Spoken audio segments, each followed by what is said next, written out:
Aquino versus Roque, online ads permit. So ngayon, Dad, nagkaroon ng isang viral na DTI restriction or draft restriction na ginagawa at kumalat sa online na nakikita ng mga social media creators na magkakaroon na daw ng bayad para mag-boost post or magkaroon ng online ads or mag-run ng online ads ang mga maliliit or mga small and medium enterprises o kahit mga solo entrepreneur o kahit mga online seller, mga micro-entrepreneur, mga naghahanap buhay, may bayad na daw ranging from 900 pesos to 9,700 pesos for a permit. And the permit or the application for the online ads must be submitted 30 days before running the ad. Ngayon maraming mga nagalit ng mga online creator, kasama na dyan si Carlo Ople, ang sinasabi na ang mga small or mga small and medium entrepreneurs, kasama dyan yung mga online seller, they run multiple ads kasi they don't know which one will work. It's a dynamic thing, lalo na pagka nagbabago ang mga sentiment and they're really small, they're just really small sellers, no? Kung konti lang inventory nila, then they have to make a new ad for their next inventory kasi hindi naman sila yung one line lang. Minsan pag online seller, kung ano-ano mga online retail nila, so pag dinagdagan mo sila ng dagdag na fees plus the 30 days na pinagbabawalan mo sila, parang sinasabi ng Carlo Ople na mas pini-favor ang big businesses ng DTI. Gusto niya patayin na lahat ng mga maliliit na negosyante. Huwag na kayo maghanap buhay para hindi na kayo makapag-ads, para yung mga malalaking kumpanya lang ang makapag talagang process, kasi syempre sila may oras na pumunta doon, mag-file, mag-assign ng tao at makapagbayad kasi malalaki yung mga inventory nila, kaya malalaki din yung kanilang absorption capacity to absorb fees versus yung mga small sellers. Ngayon naman, bumanat din si Senator Bam Aquino na sinasabi niya hindi siya sang-ayon sa pagdagdag ng pampahirap sa ating mga small and micro entrepreneurs at mga online sellers. So ngayon naman, ang DTI ay nag-deny na ito ay magiging isa sa katuparan nila. Kumbaga draft lang to, internal draft na hindi na itutupad. So Dad, ano nakikita mo nangyari dito? Well, number one, siguro yung akusasyon ng mga kababayan natin laban sa Department of Trade and Industry sa kay Secretary Roque, medyo siguro hindi uugma, no? Kasi bakit kamo? Maaring itong plano na to hindi dahil sa gusto nilang patayin yung mga small and medium enterprises. Ang tingin ko, ang plano nito, gusto nila madagdagan yung kita ng kanilang departamento. So, yun ang kanilang plano. So, hindi para patayin yung small and medium enterprise. In fairness to the Department of Trade Industry. But on the second hand, ito yung nakakainis lang kasi, no? Nakakagalit, sabi nga natin, di ba? Ang problema kasi dito, karamihan sa ating mga nasa pamahalaan, ng mga namumunot na mamahala, mukhang hindi nila nauunawaan talaga kung ano ang talagang dinadaanan o dinaranas ng ating mga naghahanap buhay ng mga negosyante, mga nangangalakal at mga pangkaraniwang mamamayan. Hindi nila iniisip yon. Ang naiisip nila, gusto nila madagdagan yung kita nila.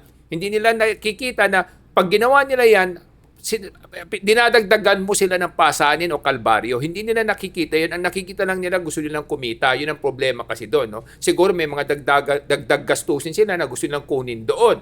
Pero ang problema nga kasi, ang tanong ito, ang pamahalaan ba naririyan para pahirapan, para maging kalbaryo, para maging pabigat sa ating mga kababayan at lipunan? Yun ang unang tanong na dapat sagutin ng bawat namumuno at namamahala. O ang pamahalaan dapat naririyan para suportahan, tulungan, paangatin, palaguin ang kabuhayan ng ating mga kababayan. So yan ang dapat nilang unawain. Kasi nga kung hindi na unawaan yan ng ating mga namumuno at namamahala, yan naging problema sa ating lipunan. Hindi lang naman sa DTI, nakikita naman natin, no?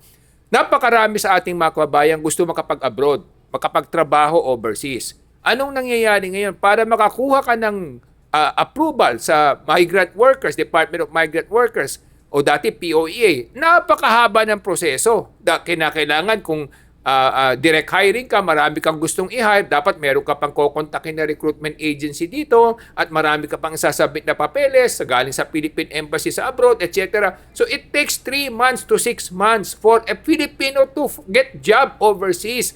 Nakikita na nga natin na kulang ng trabaho sa ating bayan. Every year, we have at least 1 million people joining the workforce. And we can only provide 700,000 more or less. So yung 300,000, nadadagdag yun sa mga unemployed at underemployed Filipinos na kahit isang tuka na lang, pinapahirapan pa natin. So that is the problem with our government. The mentality, the attitude of our government people is such that kinakailangan pahirapan, kinakailangan dagdagan ng mga parusa o mga penalties o mga regulasyon na para makapaghanap buhay sila, hindi lang sa pangangalakal, pati sa paghahanap ng trabaho, at hindi lang yan, pati sa paglalakbay, kinakala sa immigration, pinapahirapan din. No? So, yun ang mali sa mindset ng ating mga kababayan na nasa pamahalaan o namumuno. Mukhang hindi nila nauunawaan yung kanilang ginagawa. Akala nila, pinoprotektahan nila yung ating mga kababayan. Katulad yan for example, sa deployment ng overseas jobs, no? Ang sinasabi nila kasi ayaw nilang mapariwara yung ating mga kababayan na baka mamaya maging biktima sila ng illegal recruitment. So parang ginagawa mo sila ng mga totoy, ng mga tanga, no? Hindi naman pwede natin sabihin tanga ang mga Pilipino. Maaaring kulang sila sa pinag-aralan pero hindi naman sila ganun kabobo. So parang sinasabi natin, even if you're at the right age, at the right legal age, hindi ka pa rin pwedeng magdesisyon para sa sarili mo. Kailangan kami ang gobyerno magdidesisyon para sa iyo. So, while you're doing that, you're making them poor, you're making them hungry. So, sometimes, the question is very simple. Ano ba talaga ang layunin ng ating mga namumuno at namamahala? Pahirapan ba? O tulungan na maging matagumpay ang ating mga kababayan. So that is the problem that is facing our society and our nation. That has to change. It has to change if we want this country to become progressive and if we want our people to be able to earn a living for themselves. Kung hindi, paano yan? Palaging ayuda na lamang, magiging magnanakaw ang mga kababayan natin, magiging mangmang dahil di sila makapag-aral na maayos. So that's the problem that we have to solve as a nation, as a country, as a government, that kinakailangan mabago yan para sa ganun magkaroon na tayo ng isang progresibong ekonomiya at matiwasay na kinabukasan para sa ating mga kabataan. Ngayon, Dad, yung maganda na nangyari dito dahil sa issue na to na naging viral, maraming mga online personality at saka pati si Senator Bam Aquino ang nagalit tungkol sa proposal ng DTI na to. Kaya parang nag-pull back yung DTI. Sinabi nga nila na draft lang to, hindi naman talaga nila plano ituloy yun. Of course, para sa akin, feeling ko kung walang nagalit, itutuloy talaga nila yung permits or fees na gusto nila para sa mga online ad sellers.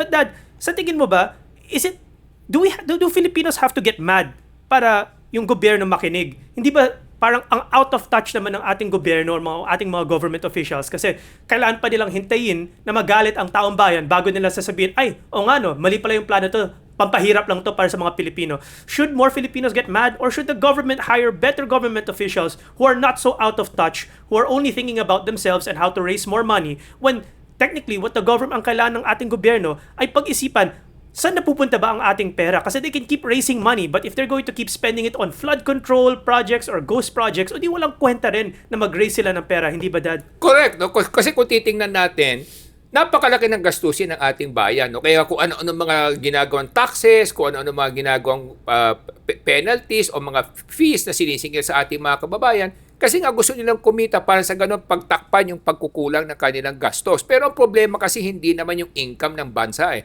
Ang problema yung gastos ng bayan. No? So kung titingnan mo yung budget natin, napakalaki ng budget at makikita mo kung susuriin mo, iisa-isahin mo, napakaraming mga hindi na dapat gastusin pero nakalagay pa rin doon. Maraming mga funds sa programa kung saan-saan hindi naman kinakailangan gamitin at hindi naman kinakailangan gastusan. So sa akin, yun ang problema ng ating bayan. It's not a question of income. It's a question of expenses. No matter how much the government makes, if they spend much more than what they make, what will happen to this country? We will keep on borrowing and one day we will just be waking up ng ating peso is 200 peso per $1 na o mahigit pa kasi nga hindi na mabayaran yung utang na inuutang natin mga dolyar. So yun ang problema kasi it's not a question of revenues, it's a question of expenses. Paulit-ulit ko sinasabi yan na yung budget natin maraming butas na kailangan mabusisi at dapat mapaliit natin para sa ganun mapagkasya natin kung ano na yung kinikita natin, dapat yun lang ang gagastusin natin. Una, pangalawa, yung mga hindi na dapat gastusan, dapat hindi na natin dapat gastusan. Pangatlo, katulad sinasabi mo, kinakailangan bang dapat magalit ang ating mga kababayan? Ang sagot yan, dapat mga kababayan, mamulat na kayo sa katotohanan, magising kayo sa mga kabalbalan na nangyayari sa ating lipunan para sa ganun, hindi kayo maging biktima ng mga kabulastugan ng ating mga namumuno at namamahala. Ngayon naman, ang nakikita ko sa panangyari sa DTI, posible kaya na napag-usapan sa loob ng mga ilang mga DTI na opisyal na nagpo-propose pero hindi alam ng Pangulo na gusto lang nilang pataasin yung revenue para sila din magkaroon ng pera sa departamento nila. Kasi ang nakikita ko dito, tama ka, baka hindi naman talaga nila naisip na mamamatay ang mga small businesses. Ang problema is, hindi sila nag-isip kasi wala silang pake sa small businesses. Basta sa kanila, ito lang ang gusto namin na objective, maka-raise ng funds. Yun nga lang, dinagdag yung 30 days mabilis kasi sa kanila ayaw nila ma-pressure na mag-review ng mabilis kasi gusto nila chill ang buhay nila. Hindi naman sila parang private sector or online seller na talagang kayod daily. Kami, taga-gobyerno kami, chill lang kami. Tapos dapat 30 days ahead para chill ang review session namin. Hindi kailangan mabilisan. So, posible kayang ganun ang senaryo kasi yun yung sinasabi ng mga ibang commentators na trabahong tamad ang gobyerno at yun yung gusto nilang gawin, 30 days, tapos fundraising daw. Ang sinasabi ng mga ibang nagko-comment sa mga comment section, yun yung mga inaakusan ng ating mga netizens. Posible kayang pinag-isipan lang to sa loob ng DTI na hindi alam ng Malacanang? Definitely, no? Kasi maraming ganyan sa ating pamahalaan, no? Iba't ibang sangay ng ating gobyerno, maraming ganyan na mga nakaupo kasi o nauupo na pwesto na hindi naman talaga sila dumaan sa mga tamang pamamaraan sa kanilang pagkaunawa sa takbo na lipunan, no? Hindi katulad sa Singapore, kung titingnan natin, hindi ka pwedeng tumakbong politiko kung hindi ka naging CEO o isang manager ng mga kumpanya, no? Na mapapatunayan mo may track record ka. Para sa ganun, naunawaan mo talaga kung ano yung takbo sa lipunan, kung ano yung kabuhayan, kung ano paano mga lakal, nauunawaan mo. Kasi karamihan sa mga naupo natin o na pwesto, walang iniisip kundi may pakabig lang palagi, no? So, kung ano yung makikitain nila, iniisip nila lagi na mga negosyante, malaki kinikita. Kasi hindi nga pa nga sila nagkaroon ng pagkakataon na magnegosyo mismo, na hindi nila maramdaman yung nalugi sila, na kinakailangan bawat hininga nila kinakayod at kinikita bawat sentimo. Kasi pag nasa gobyerno, malaki sweldo, naka-aircon, masarap ang buhay, maraming pribileyo. So magtrabaho sila o hindi, malaki pa rin ang sweldo. So that's why merong tinatawag tayong disconnect. Hindi naiintindihan ng mga nasa gobyerno, mga pamahalaan, mga naluluklok na pwesto na ang hirap mga lakal at mabuhay na isang pangkaraniwang mamayan. They don't understand that. They think that every business people or every sari-sari store is making a lot of money so that they can get more money from them. But what they don't understand is out of 100 businesses that are operating, maswerte na kung merong 10 dyan o 20 na kumikita. Kadalasan yan nalulugi o hindi mga hirap na masustain yung kanilang operation. They don't understand that because they have never been into that kind of experience. So yun ang una. Pangalawa, sinasabi natin yung mental framework, yung attitude o yung mindset ng mga nasa gobyerno at pamahalaan. Gusto nila easy life, no? But kung magdusa kayo, wala kaming pakialam. Kitang-kita natin yan even sa mga overseas jobs na ino-offer, di ba? Pinapahirapan, pinapatagal ng 3 months, 6 months. How about that poor guy who needs a job because his family needs to eat every day? How can he sustain how can she sustain her family if she doesn't have a job? That's why yun ang sinasabi natin, dapat pag may mga ganyang overseas jobs offering or opportunity, and if the person is in his right age already, why don't you just let them go? In fact, dapat 5 days approval, dapat ibigay yan para makapagtrabaho sila kaagad. Sa atin, 3 months to 6 months. Singapore, 2 weeks. Pag taga-Singapore ka, magtatrabaho ka overseas, in 2 weeks time, they will give you the permit. You can leave right away. Dito, napakarami pang kailangan, proseso at mga documentation, at napakatagal. Paano yan? Kung sinasabi natin na almost 20% ng mga ating kababayan walang maayos na trabaho. Almost 20% ng mga people eligible to work kasi may mga 5% more or less na unemployed. Another 14 to 15% na underemployed. So, ibig sabihin, 20%, isa sa bawat 5, hindi kumikita ng maayos. At kalahati ng ating mga citizens, sinasabi nila, they are suffering poverty. Ibig sabihin, they're only eating twice a day. So, yun ang problema sa ating lipunan. Pinapahirapan pa natin. Alam na nga natin may problema yung ekonomiya, may problema yung job market. Why don't we just loosen it up, give them a chance to work overseas? Kung sinasabi natin magiging biktima sila ng illegal recruitment, whatsoever, meron namang Interpol, meron namang mga embahada tayo na pwede naman tulungan sila. Let's say out of 1 million Filipinos that can work overseas, meron 10,000 na magka-problema. But you help the 990,000 find a job for their families. That's the problem that our government should be able to reform. The kind of mindset. The government is there to help people succeed. The government is there to make life easier for the people. Not make them stupid, not make them paralytic, not make them kumbaga, umaasa na lamang sa ayuda. Yun ang naging problema. Ngayon, Dad, talking about yung mga government inefficiency natin, may isang naging viral na CEO sa United States. Siya isang parang practically tech billionaire daw siya ng isang AI company. Sabi niya, yung viral statement daw niya, na meron daw siyang isang departamento sa kanyang kumpanya na parating gumagawa ng problema or parating kung kadil daw niya yung departamento na yun, marami daw problema ang kanyang kumpanya. So, ang ginawa daw niya, medyo radical, sabi niya, finire ko or tinanggal ko ang lahat ng tao sa departamento na yun. Tapos na-realize ko, nung nawala yung departamento na yun, nawala yung mga problema ng kumpanya ko. Kasi lahat ng mga, sila yung gumagawa ng problema sa aking kumpanya. Sa tingin mo ba, Dad, yun ang dapat gawin natin sa Pilipinas? Yung mga overseas, yung OWA, yung DTI, yung mga ibang departamento, kailangan natin tanggalin or i-gut sila. Kasi parang nagpapadagdag lang sila ng pampahirap sa Pilipino. Siguro naman medyo radical yung kanyang sistema. Siguro sa akin yung number one, baguhin yung mga patakaran, mga policies, mga rules, no, and procedures, no. Baguhin yon para sa ganun maging angkop sa katayuan ng ating sambayanan at ng ating mga kababayan, no. Kasi ano bang problema ng ating bayan? Una, kulang sa trabaho.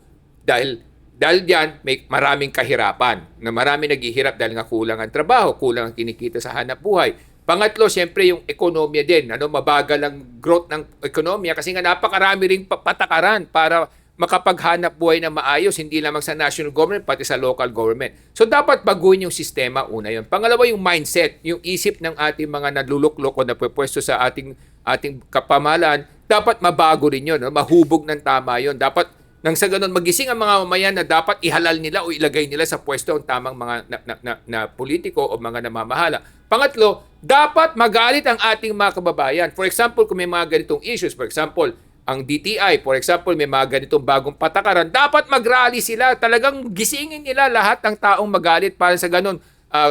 Guluhin nila yung mga tanggapan para na sa ganun matakot ang ating mga namumunot na mamahala na nagsusulong ng mga mali-maling patakaran. Hindi lamang pati sa Department of Migrant Workers, sa mga jobs placement, dapat magalit ang tao na bakit kinakailangan pahirapan nyo para makakuha sila ng trabaho. Sasabihin nyo, natatakot kayo sa illegal recruitment, baka sila maging biktima. Ano kayo? Mga tatay ba kayo ng mga kababayan natin na ang ganda ng pinapakita nyo, sinasabi nyo, nagmamalasakit kayo, pero pag nagugutom ba sila, gagamitin yung sweldo nyo para ipakain sa kanila? So yun ang problema kasi rito. Madaling sabihin, masarap sabihin, maganda sabihin, pero hindi nyo nakikita, naghihirap yung mga kababayan natin. That's the problem that we have. For our leaders and for people in government, they seem not to understand the plight of the common Filipino na naghihirap sila, nasasadlak sila sa kalbaryo at dinadagdagan pa natin ng pasanin. Yun ang naging problema natin. Ito ang magandang tanong, Dad.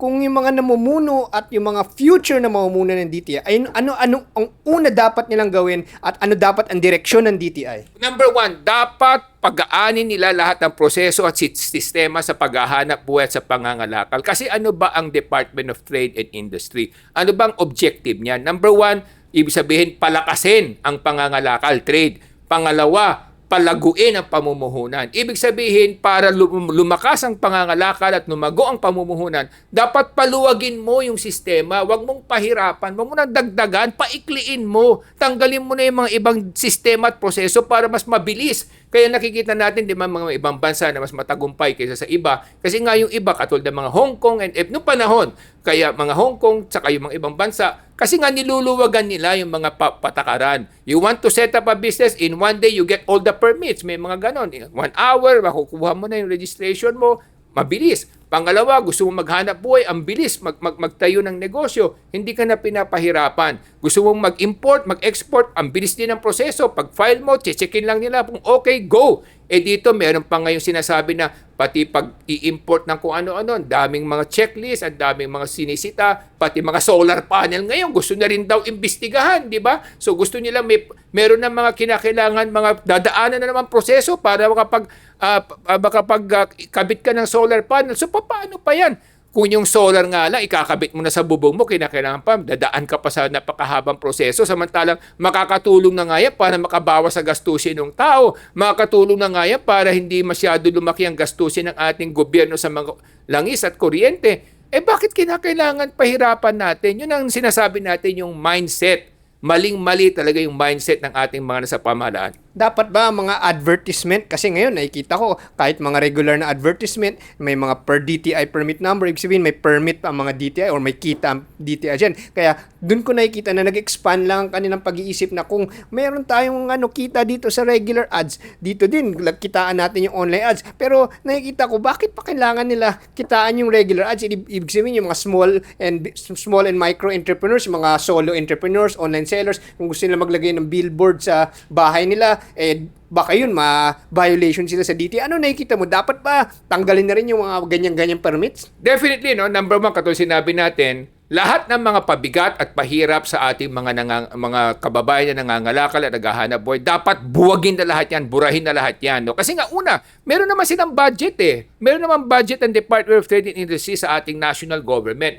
Meron silang allocation. Ba't kinakailangan pa nilang maningil ang dagdag na singilin sa ating mga kababayan na naghahanap buhay at nangangalakal? Una. Pangalawa, ba't kinakailangan pa may mga proseso, may mga approval pa and everything? Why don't you let people do their business? And kung may mali, may complaint, saka nyo i-penalize. Saka na lang sila habulin. Ba't kinakailangan sakalin nyo? Para kayong tatay na lahat ng gagawin ng anak ninyo, kinakailangan itanong sa inyo, di ba? Parang ganito yan eh. Ikaw anak ka, ikaw ay nasa 21 years old ka na, nagtapos ka na ng koleyo, pati ba naman kung anong toothpaste mo na bibilhin mo, kinakailangan tanongin mo pa tatay mo, pati toothbrush mo, pati medyas mo, pati salawal mo, pati konsinsilyo mo, kinakailangan ba may approval pa ng tatay mo? Para naman napakahirap naman yata ang ginagawa nila. Parang ginagawa naman nilang napakabobo ng ating mga kababayan, na para naman napakatanga ng ating sambayanan na hindi na nila kaya magdesisyon para sa kanilang sarili. Kung may mali, sitahin, parusahan, habulin, kasuhan. Pero hayaan natin makapaghanap buhay ang ating mga kababayan at mga nangangalakal.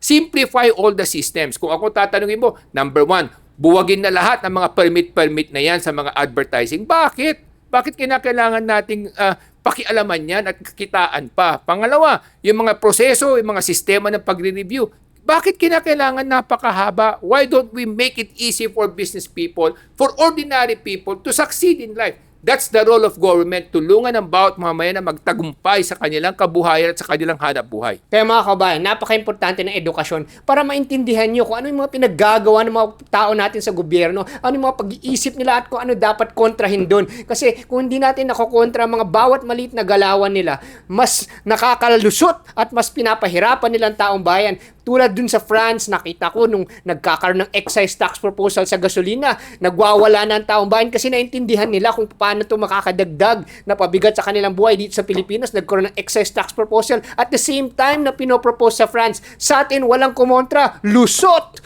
Kasi wala nakaintindi kung paano ito makakaapekto sa ating bayan. Kasi ang edukasyon ng ating mga kabayan ay kailangan pataasin. Kaya yan ang aming pinaglalaban dito sa Ilocano Defenders Party List. Ako si Morgan Sain, yung coach ng bayan. Mga kababayan, ang layunin ng Ilocano Defenders Party List ay taas ang antas ng edukasyon para sa bawat Pilipino. Kasi kung gusto natin kontrahin ang mga masasama o mga bobong plano ng ating gobyerno, kailangan alam natin kung ano ba ang tama at mali na ginagawa o pinopropose ng ating gobyerno. Para gumanda ang kinabukasan natin lahat sa Pilipinas, kailangan gumanda ang ating edukasyon. Ako po ay si Solomon Sai, ang inyong kuya ng bayan. Mga minamahal kong kababayan, hindi po namin hangarin na tuligsain ang ating pamahalaan dahil sa kami ay galit sa pamahalaan. Naririto po kami dahil ang nais naming mangyari, gisingin ang ating mga namumuno na mamahal at lahat ng ating mga kababayan para sa ganon, tayo'y lahat magabayan sa tamang patutunguhan at tamang landas na magkakaroon tayo ng masaganang kabuhayan. Ako po si Michael Sa, inyong dad ng bayan.